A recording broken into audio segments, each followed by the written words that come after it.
going to start with is bringing this back to what the topic is, which is urban transportation. I think all of the projects, I applaud you all for really trying to bring livability, walkability, and focus on people. But there is a bit of a sense that some of these are privileged cities within cities that have many other issues, whether it's flooding or very, very large carways that have been developed, or all kinds of issues. We've heard a little bit about trying to get rid of the car. Again, completely applaud that. How might you, in each of the different scenarios you're working with or looking here in Asia, suggest ways that we push forward policy, push forward design, that it actually helps accessibility and mobility throughout our cities and not just within these privileged areas? What I was driving at in my talk was that you have to create the policy to do it on one side. That's the push, but the pull is convenience. The pull is public transportation and walkability and bikeability and the other things, so that people are incentivized to not get in their cars because the alternatives are better. And that drives all of our planning. And to get to that, you couple policy with planning strategies that create compact places like you've seen today in some of these plans, and convenient transportation, which means getting on, getting off, getting to where you want to go is easy. Because if it's not, people will get in their cars, because that's the thing they do. And both in the Bay Area and San Francisco, we're beginning to see, especially San Francisco, the reversal of that. I know Copenhagen, for example, has 55% bike trips. For 55% of all their trips in the city are bicycle. And we have to drive all the major urban centers to do that. And so, like I say, I think it's on the 30,000-foot view, it's simple. It's a combination of strong policy and, on the other side, incentivization. Not easily done in our planning work in the various cities around China.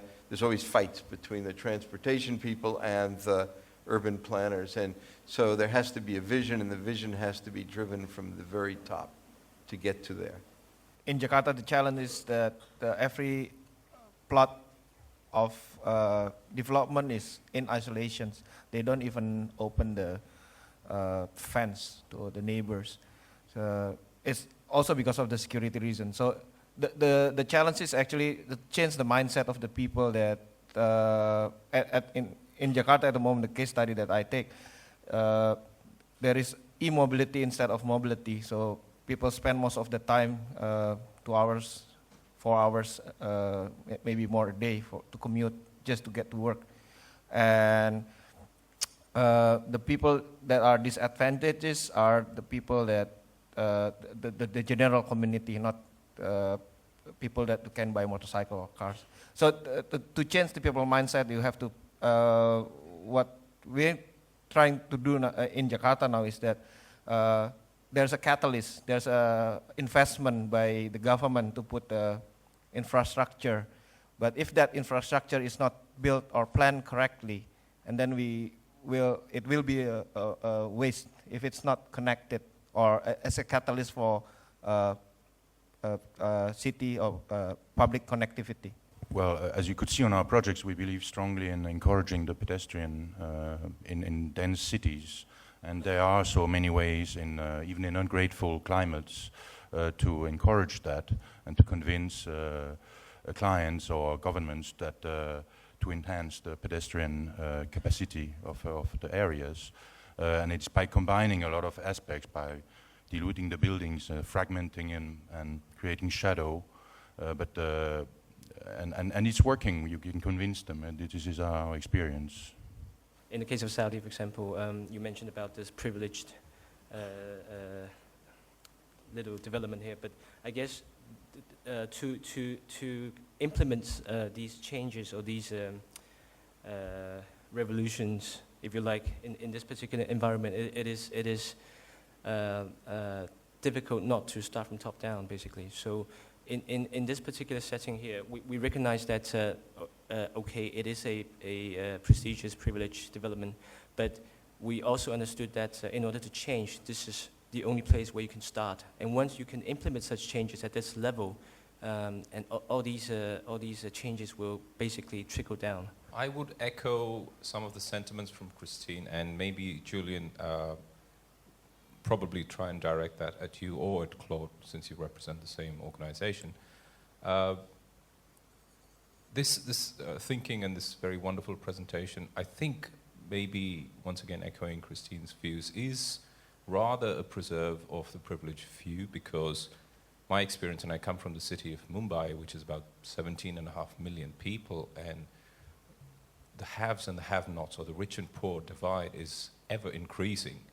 And if there are going to be communities where you live, work, and play pretty much at the same place, and you're trying to get, areas of community living and of being able to walk to your workplace, how would you justify that, and how would you think it would be sustainable and make business sense, even for maybe some developers here in the audience, I don't know, sitting at the back of me, when the poorer communities or the have-nots are literally being driven out of the main living areas, and they're somewhere on the fringes of society, and like you said, the top-down approach doesn't really encapsulate their existence, but they're a very hard reality in most of the megapolises everywhere in the world. So where is the inclusive thinking? Well, then I think you have a fair point. Again, I'm going to bring back to the point that in this particular environment, it is a particularly challenging setting for us to do something meaningful.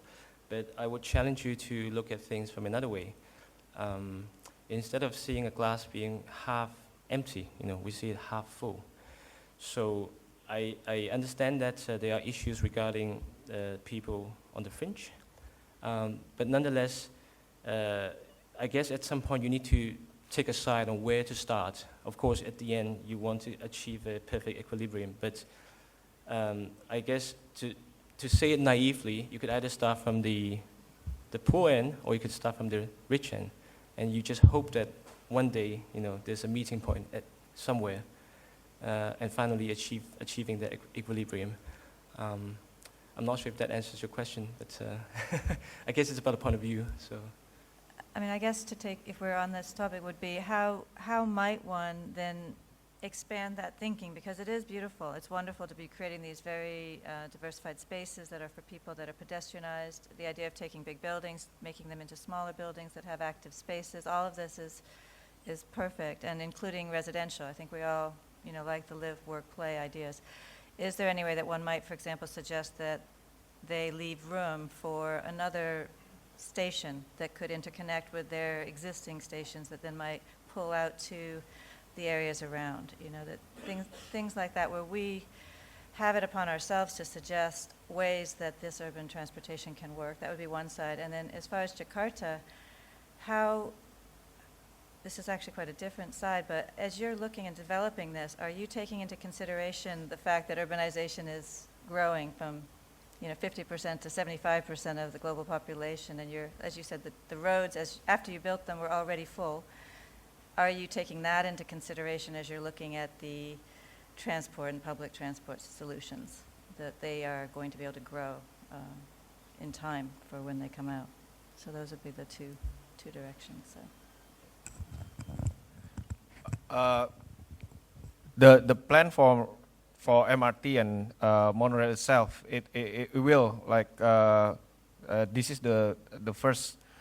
I think Jakarta is one of the cities that doesn't have the mass rapid transit.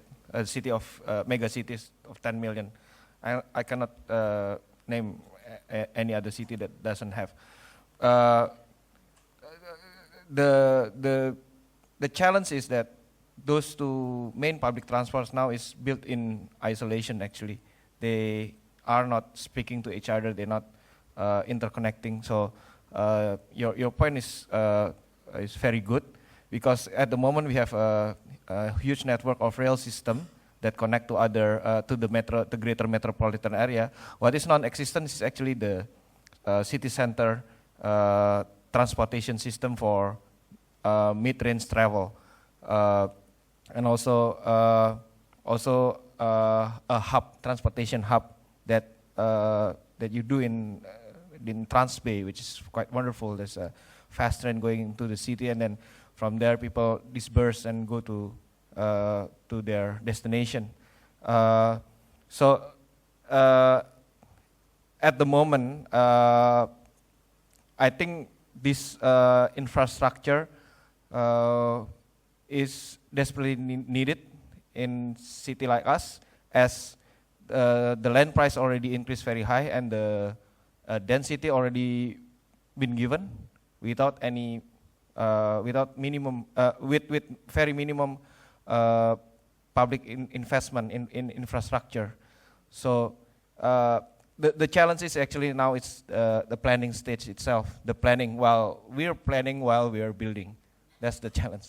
I see that you have a study on the pedestrian reflectivity that you didn't elaborate more, but that's interesting that the glass facade versus the solid facade, that the solid facade gives more light to the street. I saw in the... One of the means to do this microclimate, which is the strong aspect of King Akbula financial district, is to have these streets so narrow. So obviously we want to have some very narrow and green streets, but we don't want them to be too dark. And we have studied different ways to bring down the light, and it is by controlling quite thoroughly all the architects in the area, what materials they choose to use for the facades or the inclination of their glasses. So these are new means in the master plan level that help enhance the quality of the master plan as a whole.